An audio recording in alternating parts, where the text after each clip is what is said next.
when you look at what we are doing now, you said something. When there is rain, people brought out their basins and plastic and drums to collect water. Yes, sir. Then when there is no rain, what do they collect? Nothing. So I was given according to the book of Deuteronomy 18:18, he said, I'm going to raise a prophet. I'm not Maforikon who spitted in the mouth of his son. In UK said it's transferring power. No, a prophet is born, but not. We have a lot of mediocrity in this church who has planted voodoo in their churches. You know what I'm saying? I don't believe in this. If I'm going with my power. And I don't know what the Lord is going to send me. Send me an errand. And a prophet will be here. A shepherd will be here. But if I'm around at times, I cannot eat alone. At times we can finish a bag of rice in a week. Well, those people there, they want to say me, no, I want to eat now. Then go give them their own plate to eat.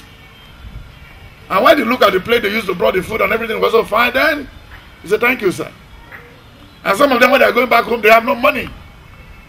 After they even had a very, very fantastic sermon, they drop all what they have in them. Then I need to refill them. And that's the reason why I'm a father. So if I'm not here, who will give them that? Nobody. And when you look at the book of John 6 and John 4, and then when you look at Mark 8, then when you look at the book of Mark 4, from verse 34, 31, 32, 33, 37, he said, Master, we are perishing. I think Jesus Christ was not there that day. The boat will capsize. And that was the reason why I preached to them sometimes 2 years ago, that they should allow God to step into their boat. They should allow God to step into their boat. Because many people nowadays, they were looking for what they are going to eat. There is hunger everywhere. Look at the country. Dunlop has left. Michelin has left. A lot of big companies has left. Because there is no light.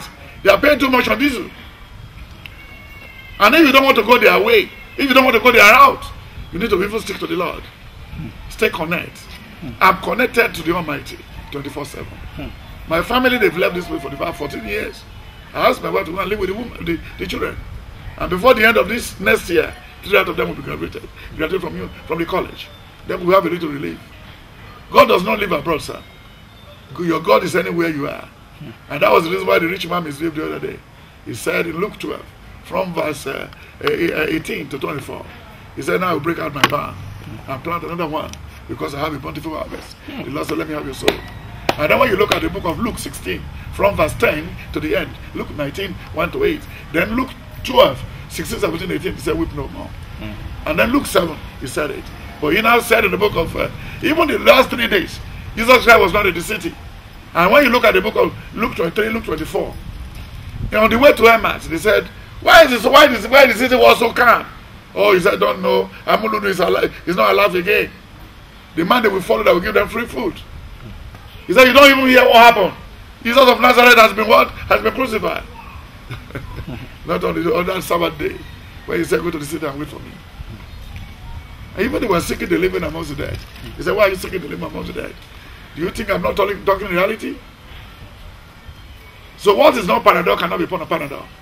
And even in America, in Japan, in Britain, in France, in Belgium, in everywhere I've ever traveled, I have 10 passports with me, used, filled up, and I'm an Irish citizen. Any moment from now, I'm going to be an American citizen. So automatically, when you look at all what is happening, He's God.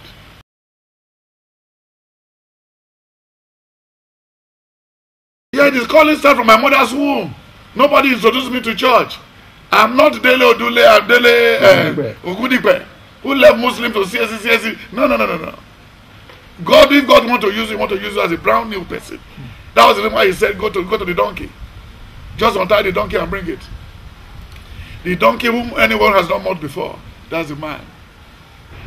Tell Adeboye to check himself. For after retiring from University of Lagos to come and be a pastor of the biggest church, ask him what they have planted in that garden that made the place, because where there's carcass, there will be vulture.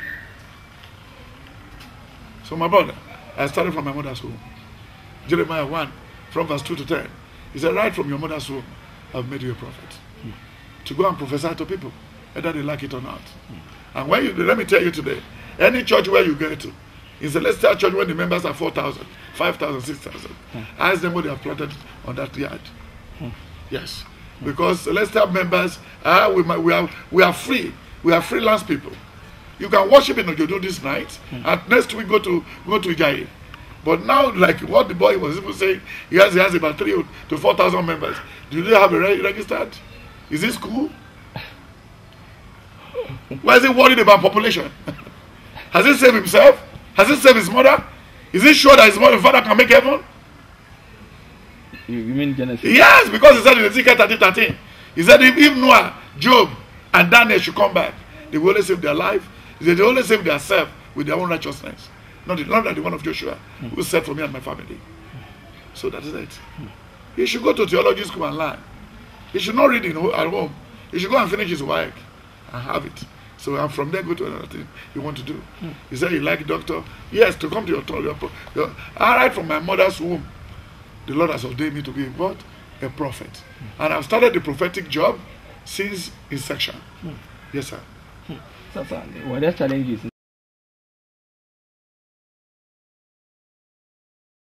Have any challenges? It's a finished job they passed to me. After God is Jesus, after Jesus is the angel, after the angel is the prophet, after the prophet is your father, after your father is your teacher, after your teacher is church. How will I have challenges? One with God. Majority. Majority. Then when you said in the book of Acts of the Apostles 16, 4-8, he said, if the Lord is with you, who can be against you? And then he said, what is difficult before man is easy before him. And when they put Paul and Silas into prison, and that night when they started the praise and worship, they were released. And then when you look at the book of Acts of the Apostles 23, from verse 13, 14, 15, 16, he said, we 40 have made up our mind that today we are going to take the life of Paul. Then before 12 o'clock, the Lord has vindicated Paul.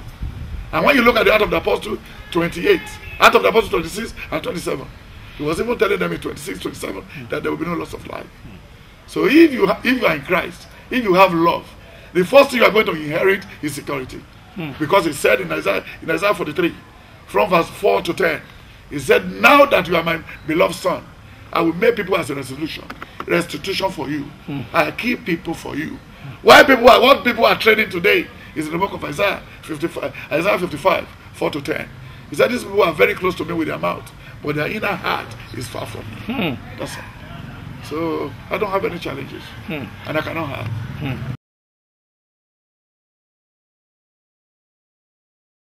The toughest one was the Venezuela president. We died in April, and we did share the prediction book to him, 2013, and the man died in April.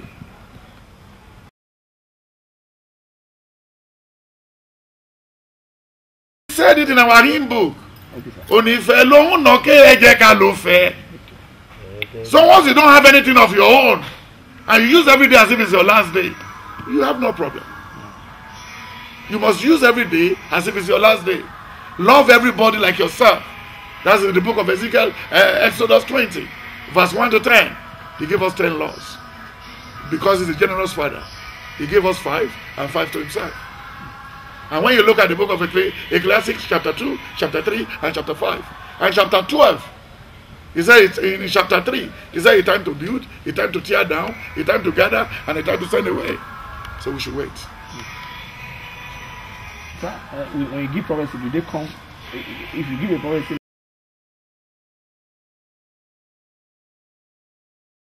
you see, prophecy is just like a torchlight in the darkness. When you put on the torch, it will help you to walk through the dark area, to even now dictate the potholes that you'll be able to go. And he even said, anybody whom we gave a message in Ezekiel 33, verse 6 to 13, he said, when a prophet said there is danger there, then when you keep your head, then you'll be out of that danger. But if you decide to even go through and you want to see it yourself, and you lost your life, then he said the blood will come on you. And when you look at 1 King 13, 1 King 14, and when you look at the book of 2 Chronicle 18, and then 1 Corinthians 4:10, Jabez, that was a prophecy on Jabez, that his family are notable for what? For wretchedness. He said the Lord should try him.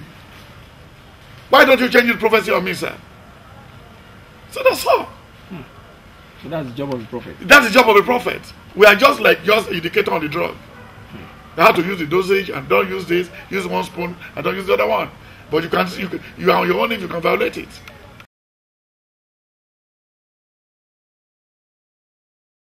Yes, sir. This one is reality. Okay, sir. The reality here. So when you look at it, the reality is very simple, my brother. He said, the reality, what made me to now put this one? The Lord revealed to me that what Buhari has come to tell Nigerians, he has come to tell them to face the reality of life. We have many agriculturists in Nigeria, but they like to go to channels to express how maize can be planted, how yam can be planted, how we can grow cassava on the highest place of Abeokuta without using manure. But they did not have a piece of land after they have left the University of Lagos. Then that's number one. Then number two, Buhari has come to tell us that since 1983, government has never even employed any students or anybody to work. That government has no work. And even he promised us that every 100 days, he will be telling us how things is going. We're thinking that it's going to be transparent. Now, for you now, you have to live a reality life, not a mirage. When you are traveling from here to Kaduna in the afternoon around 2 o'clock, it looks as if there is water on the express. Yes, that's mirage. That is what mirage. The mirage Buhari, Babangida was telling us to live on. He was telling us he's stepping aside, yes, sir. Thinking he's still coming back with his own mediocrity, yes, sir. Stupid way of handling Nigerian money. When he was going, he moved the CBN to Mina. He started the loots. And Buhari, when Shagari, when Murtala Muhammad got to Asaba, he said he made 4 kobo in the CBN. Look at when they have been looting Nigeria. Look at when they have started looting Nigeria. Jesus Christ. And these people, they will even want to go their way to get to the top, using the money to settle everybody. Look at the hanky-panky that even happened to the life of Ladoja. Ladoja and then this other man who have Akala. He hands his Adedibu's death. Everybody walk away. Look at Beam, a prominent woman in London, came to join to join this man in Ibadan. Governor? The former governor of Oyo State. Alawaka? No. Ladoja. And then the woman died after they collected the money. And this lady was a girlfriend to Ajumobi. He was a girlfriend now to Ladoja. So at the end of the day, okay, you go there, and they finish the lady. They finish all the money. Oh, they killed the lady. Oh my God. Beam. Yes. It's a prominent woman. Yes. No, he sells African food in UK. Very prominent. What is she looking for? They invited her to come and join politics. That they want to make her a deputy governor. Jesus Christ. After collecting about 40, Ajumobi collected about 40 to 50,000 pounds from her, and they trick her to death. My Lord Jesus Christ. So these are the people you have in Nigeria. And if you start pressing button on all these governors, they are all useless people. They are all useless. Look at it now openly. The house, the Ogun State governor was building in Abeokuta, his own personal house. Why are you robbing these people? Every Nigerians that do business with robbery. Every department in Nigeria, they are doing business with what? With robbery. After business is robbery, they will rob you. If they sell you product, they don't want to release it, and the woman want to give you receipt. Maybe you wanted to play a game. So when Buhari came, he will explore everything to Nigerians. Reality. That we need to live a reality life. Even though it's whatever you give into the soil will give back to you. Don't wait in the city. Go to your father's farm. That was what he was trying to tell.